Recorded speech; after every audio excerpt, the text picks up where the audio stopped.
Hey, I'm Matt Hudgens, and he's Dave Mulvaney, and this is Profitability MD. Dave, how you doing today, buddy? Man, I'm doing great. How are you? I'm good. We're starting out a little winter. I see we both have on long sleeve shirts.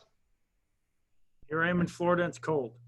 It's cold. Who wants to do that? Who wants to do that? All right, the 100th episode. Well, congratulations, the 100th episode. That's a long time to be doing this. 100 episodes. And, when you set out to do something, you set your mind to it, and you say you're going to do it, that's the first thing you should do is if you set your mind to something, do it. That's pretty good. Well, and that leads right into the $1 Million Mindset. We're going to call this 100th episode the $1 Million Mindset. And that's a great mindset right there. So these are just thoughts and processes that you need to have, I think, to be a successful entrepreneur, a successful business person. And the first one you said was put your mind to it and do it. If you're going to do something, you're going to say you're going to do something, do it. And you and I mean, if you want to talk about that from a health, wealth, success standpoint, if you look at our lifestyle of exercise, you look at our lifestyle of work ethic, you look at our lifestyle of play, the things that we set out to do, we do them. You know, we both have a habit of exercising 5 to 6 times a week. You, at one time, were doing 2-a-days, weren't you? Yeah, on exercise? Yeah. When you were doing your 75 hard. So right. I think that probably the biggest mindset that millionaire mindset that people should aspire to have, if you don't, is when you say you're going to do something, because this is what people talk about on January 1st, right? They talk about, I'm going to do this year. I'm going to do this year.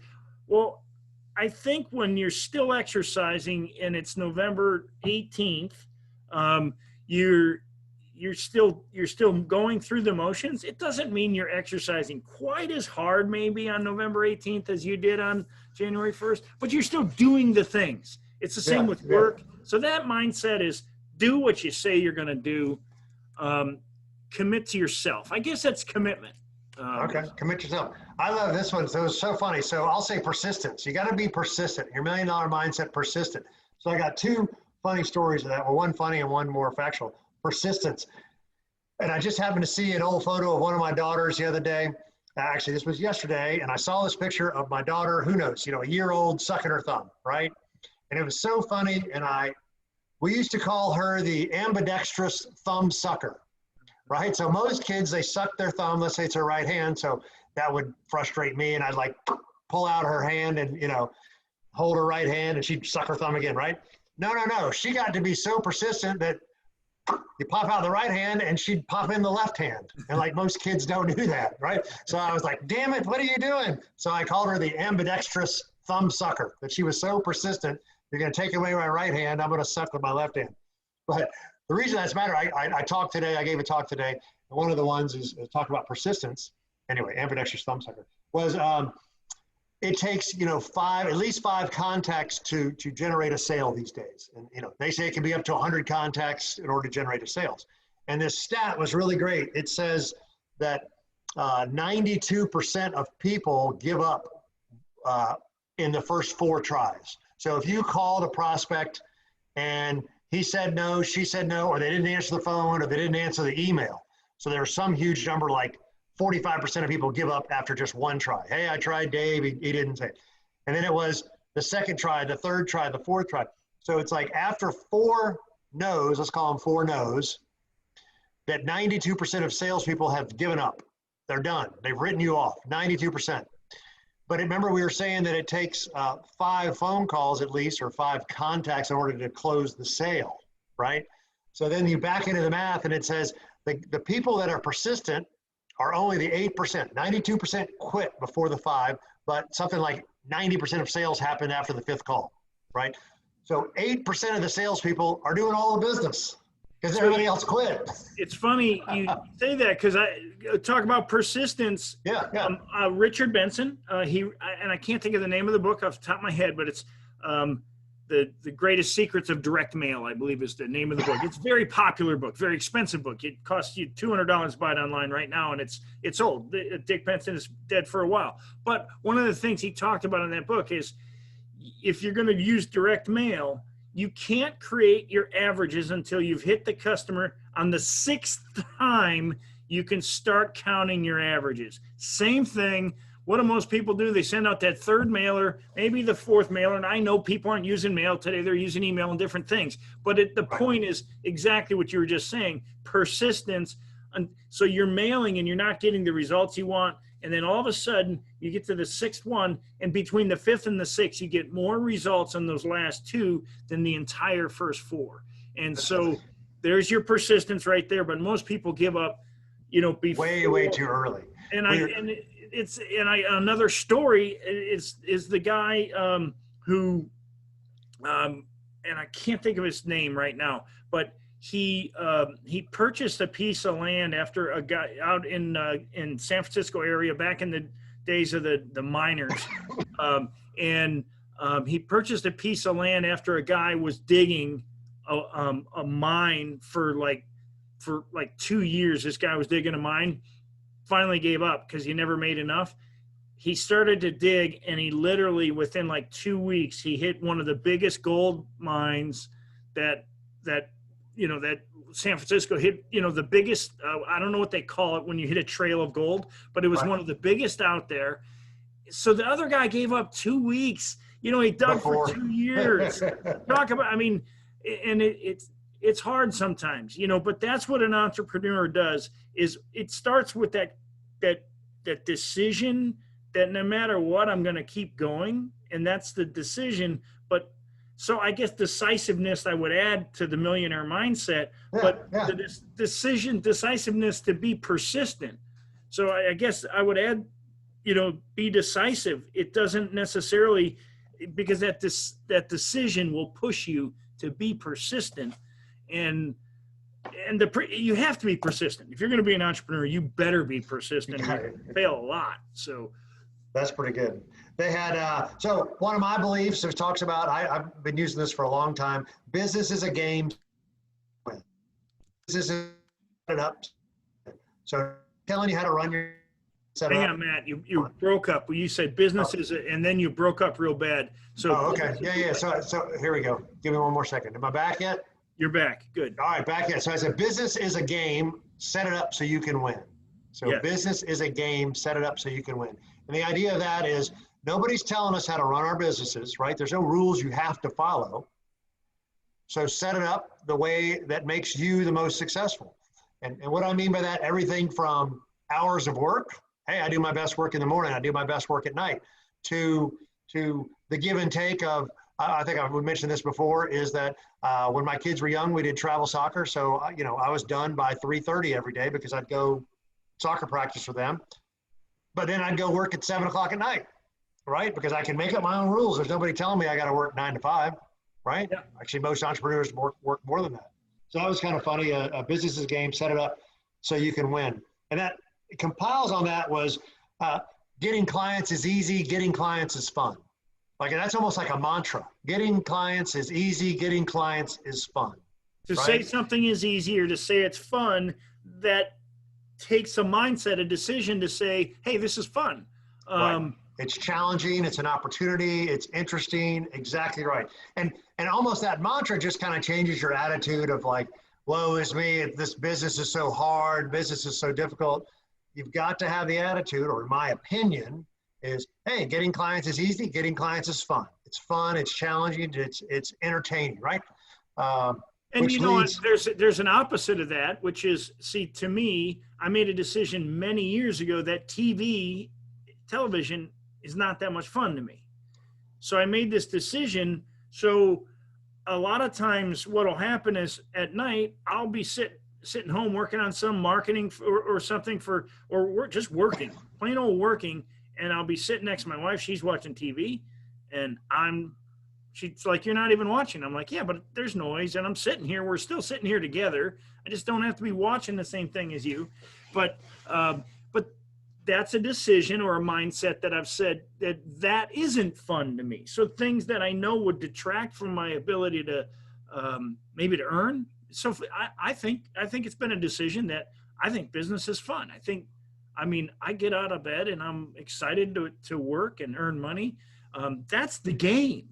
The game is, the game is the hunt, right?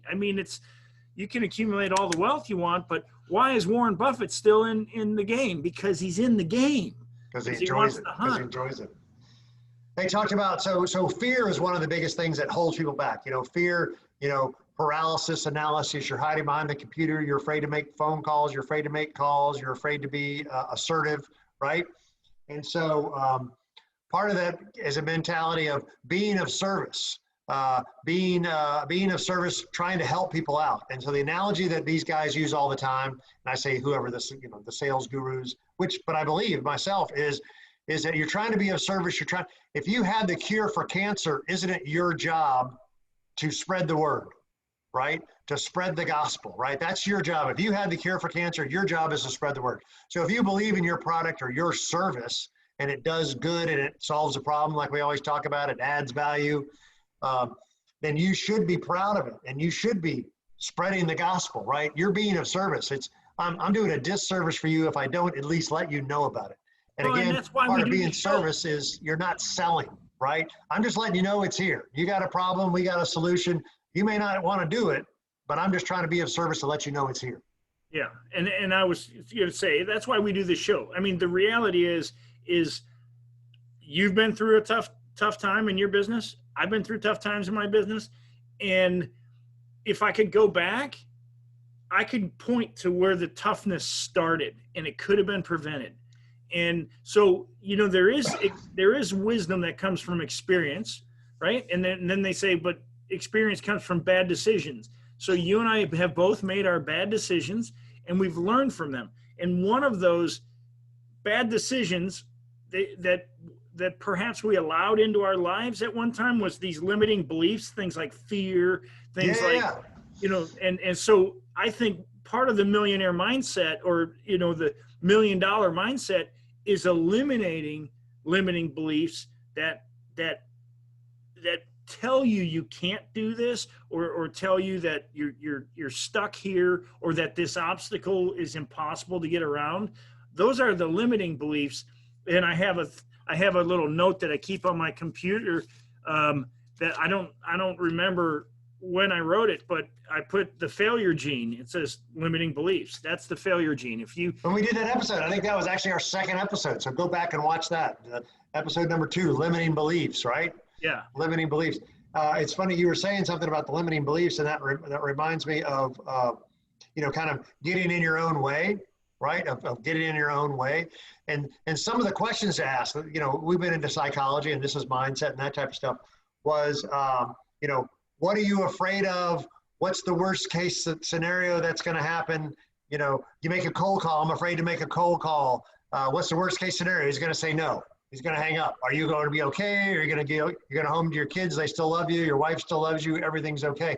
So part of that was your the questions were stuff like, what are you afraid? This is actually really well worded. It was kind of a tricky word that says the Dan can't. I mean, are you talking about the Dan Sullivan? No, watch this the worst one. that could happen? The best. No. This was a great one, which was, what are you afraid that you're going to lose if you're successful?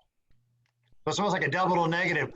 What are you afraid you're going to lose if you're successful, or if this is successful? You're trying a project or something, and you're like, well, wait a minute. I'm not afraid of losing anything, because if I'm successful, then I'm successful and I'm having fun. I'm making money. I'm spending time with my family.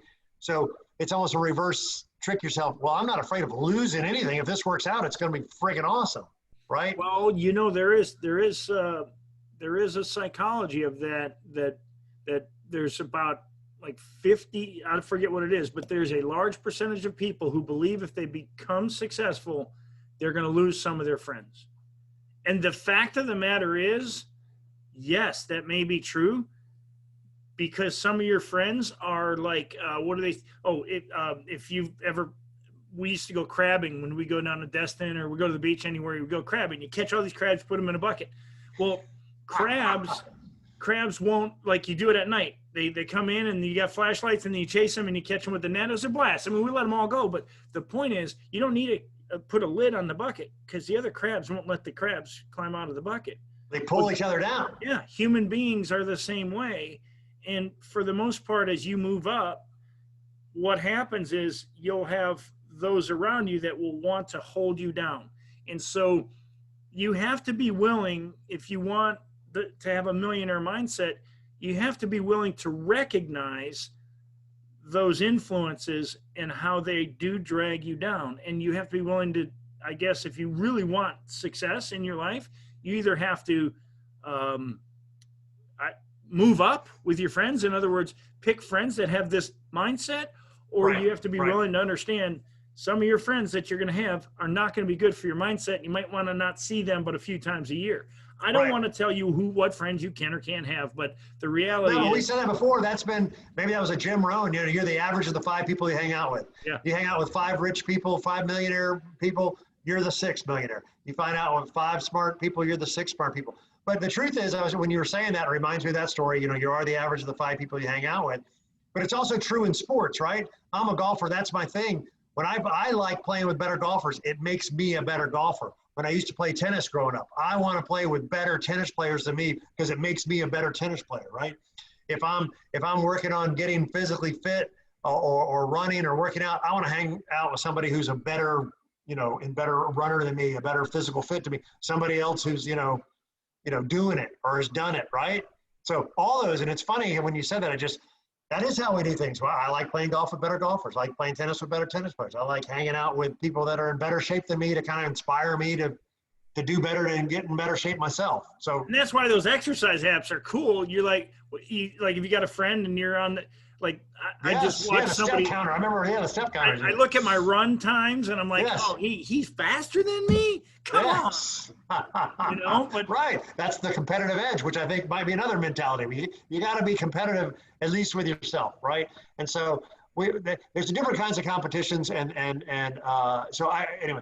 It was me and 2 cousins, and it was we went to a very competitive high school, right? And so you had one of my cousins, competitive high school, where you're not supposed to know grades. Everybody knows grades. We're kids. You're in high school. You know what's going on. Okay, one of my cousins shut down. She didn't like the competition. She didn't like, and it wasn't because of her. She didn't like the way other people felt. I did better than him, and he's going to feel really bad about it. Okay, so there's that mentality. Then there's the other mentality. I had another cousin, and her mentality was that if she didn't do well on a test, she was mad at the people who did do well, right? So she was mad or jealous of the people that did better than her. So she's constant. And by the way, there's a second part of that. So she's mad at them, and she's mad at herself, beating herself up. Gosh, you're not as smart as Dave. Dave made it. First of all, Dave, you're a jerk for making a 95, but darn it, you're not as good. I'm not as good as Dave because I didn't make a 95, right? So she's beating herself up, right? My mentality, and again, was good for you, Dave. You made a 95. You got what you deserve. I got my 89. I got what I deserve, right? So the belief of you get what you deserve, you get what you put into it. But the competition, the point of that is, I'm not competing with Dave. I'm competing with myself, right? So and that is a Dan Sullivan one, was staying out of the gap, right? Which is quit comparing yourself of Dave, couldn't compare yourself to other people. Compare yourself to how much better off you were than a week ago, a month ago, a year ago. So he calls that staying out of the gap. Would be, we're always looking for these ideals. I want to have $1 million business, and anything short of that is failure, right? Ricky Bobby, if you ain't first, you're last, right? Right. But Dan Sullivan says, well, that's not true. You should be comparing yourself. So that's the gap. You're not making $1 million, or your company is making $1 million. You're not first, so you're last. But Dan Sullivan would say that's the gap. What you should be doing is comparing yourself. Yeah, but I'm better than I was last year. I'm a better person. The business is in better shape. I am making more money. I'm making progress towards my goal. And so he says you measure backwards. So it's all about comparison. You're not comparing yourself to other people. You're not comparing yourself to the ideal. You're comparing yourself to a better version of what you were in the past. And and you're progressing. And that brings up, so we're talking about, the $1 million mindset, and we did this episode back in early 2019. It was the 4 pillars of wealth.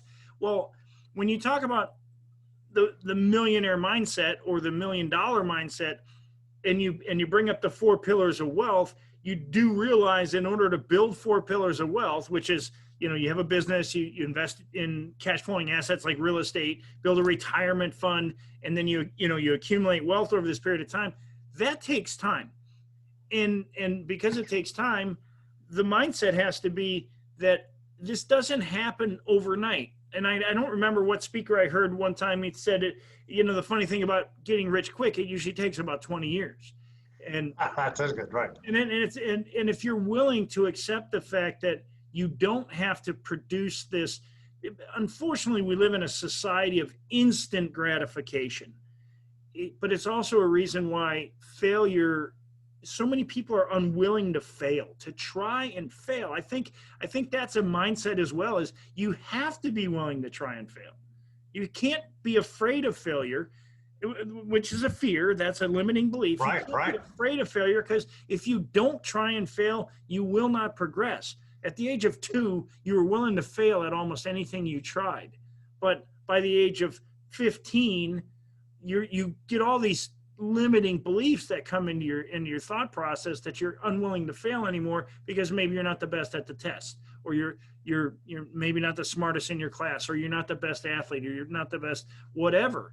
And so instead of, once again, comparing yourself to others who may be better than you, you have to choose your destiny, your destination, if you will. And then you have the mindset is, I'm willing to fail enough times to where I'm proficient at this. And then once I'm proficient at it, I can learn to be great at it. As long as it's something you want to do and that you love, that's a mindset to say, this is what I'm going to do with my life. Right. And that, so that boils down to, like I say this all the time, it's about progress, not perfection. It's about progress, not perfection. So as long as I'm doing the right things, I know good things are going to happen. Right. And so you can say that with exercise, as long as you're working out every day, things are going to happen. And then, you can tweak it. Right. So if you want to lose weight, if you exercise every day and you eat right, you're going to lose weight. Okay. If it's been a week, it's been a month, it's been 2 months and you haven't lost any weight, let's tweak it. Do I need to exercise more? Most likely you need to, count your calories, right? But the point is, don't do the same thing and expect a different result, right? That's the definition of insanity. But it's progress, not perfection. So make an adjustment. Hey, maybe I do need to watch my calories. Hey, maybe I do need to cut out the beer, or cut it out 4 days, only drink on the weekends, or only had my dessert once a week, right? Because you can adjust it, but it's about the progress. As long as you're doing the right things and good things will happen. That's, you talk about, business is a marathon. Getting rich quick takes 30 years. I like that. That was a really good one. But it's like, but if you're doing the right things and the business is growing, and I know I'm making, insurance guys do this all the time. They have these rules. They want to have 8 sales meetings a day, right? And as long as they're having 8 sales meetings a day, 5 days a week, boom, they know they're going to generate business, right? And every time they have a meeting, they ask for 3 referrals. That's like a typical old-fashioned insurance agent from Northwestern Mutual, right? Nothing wrong with that. I'm not picking on that. That's a great system, right? And that works. If you did that, if you made your 8 calls and you asked for your 3 referrals, and then you set up for 8 calls tomorrow, boom, boom, boom. They know by their numbers that it's people who do that are successful. Now, yeah, and you mentioned Northwestern Mutual. I mean, let's be honest. Anybody who's been at Northwestern Mutual for 5 years or longer, those are very successful individuals. Very successful. Even if they leave and go into something else. Why? Because they have a system, which systems are mindset. Setting up systems. I don't know that they're necessarily mindset, but because we all have systems, but those are systems that work. But as long as you do the right things enough times, again, it's knowing what the right things are. And I think that knowing what the right things are comes down to integrity. Integrity is a mindset. You're going to operate in a mindset of integrity, which means I'm not going to lie to myself about what I'm doing. I'm not going to lie to my employer if you have one, especially if you're self-employed. You can't lie to yourself. You create your subconscious mind knows. It knows if you're lying to yourself. So you have to have this self-integrity that says, I'm going to be honest with myself about my work, about my effort, about all the things I'm doing and what I have to do. Am I doing what I have to do? And that's integrity. When you do what you have to do when nobody else is watching, right? That's integrity. Well, that was, I think for some reason I've heard this several times in the last month. Uh, Figure out what the cost, what the price of success is, and then be willing to pay it, right? And that can be athletics and that can be business, right? Which is, am I willing to pay it, right? So in order to, whatever, run a marathon, the price is you got to train every day and you have this whole routine and you're going to stick to the marathon training schedule. And that's how you do it. And am I willing to pay the price, right? We talked about insurance. They're doing 8 calls a day. Are they willing to make the price? What is the price? Am I willing to pay it? Going back to what you said, commitment, and that's doing the right things. And there are some, not everybody knows the right things. So that's a whole thing. That's why we do what we do with our mastermind group, which is you bring it, here are the right things to do. Here, remember we talked about the 80-20 rule, yeah. Right? That only 20% of your actions are 80% of your results. So how do you make more and work less? You do more of the 20% of the activities, the 20% activities that create the results. That's literally how I told this story today in a speech, which was one of my buddies had this conversation 10, 15 years ago. He believes, hey, there's no way you can make more and work less. He says, you gotta work harder. You gotta put in more hours. And I said, no, you don't. You just gotta do more of the 20% that makes you 80% of your money. That's the definition of efficiency. Anyway, it was really. All right, well, pause, because that what was just said. There's no way you can make more and work less. Is a limiting belief. That's a limiting belief. That's that you and I knew it right away, and that's not the right mindset. And here's why: because if you have that mindset, doesn't matter who you are.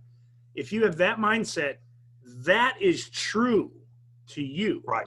Right. Therefore, you will never make more and work less because in your mind you believe. Doesn't mean it's true, okay?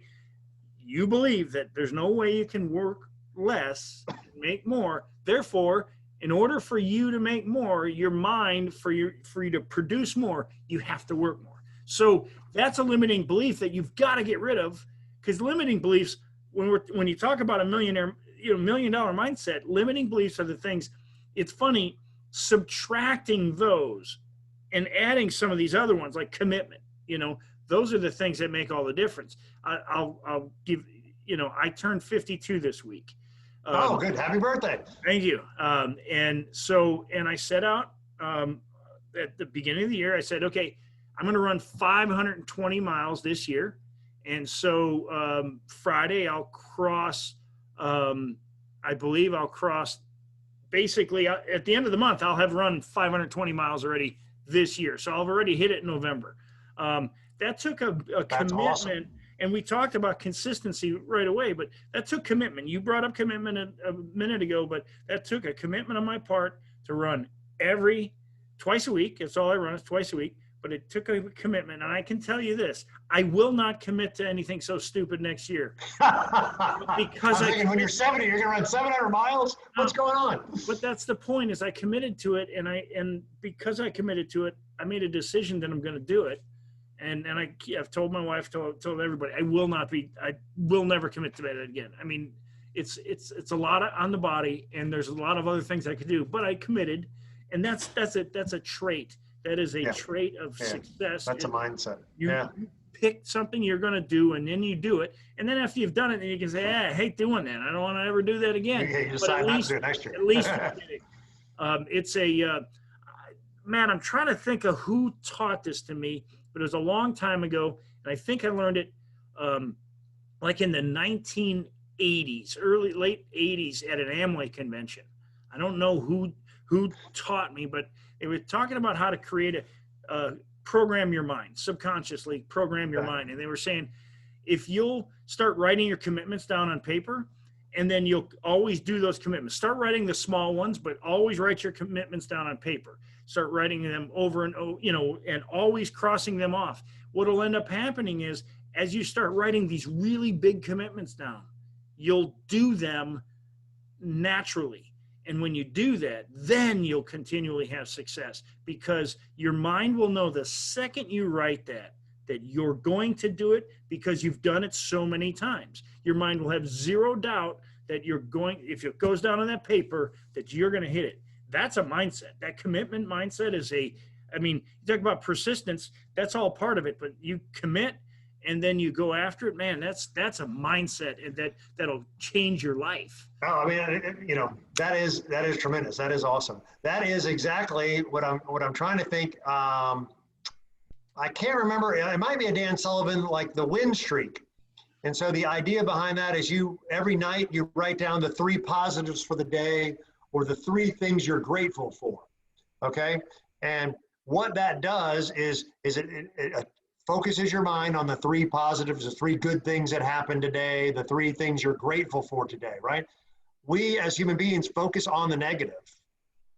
When somebody would say, hey, how you doing? Hey, how's work? Well, it's great, but man, I had this sucks because of XYZ, right? That we go right to the negative. That's our brain. That's our primitive brain going. But to reprogram your mind on the mindset, which is if you're focusing on the 3 positives or the 3 things you're grateful for, it's reprogramming your mind to look for the positives throughout the day, because you're accountable to yourself at the end of the day to recognize the 3 positives or the 3 things you're grateful. So that is a great way to reprogram your mind. Somebody who's negative, I call them Eeyores. Somebody who's Eeyore, always thinking of the negative, always thinking of, well, that's great, but wah, wah, wah, wah, wah, wah. You can reprogram your mindset by focusing on the 3 positives, the 3 things you're grateful for today. And that reprograms your mind to look for those opportunities. And it's funny that in that same thought process, at the end of the year, you should look back and look for 3 big things that you're proud of. Like, I think about your year. I'm like, man, I had a hole-in-one this year. I mean, 2 this summer.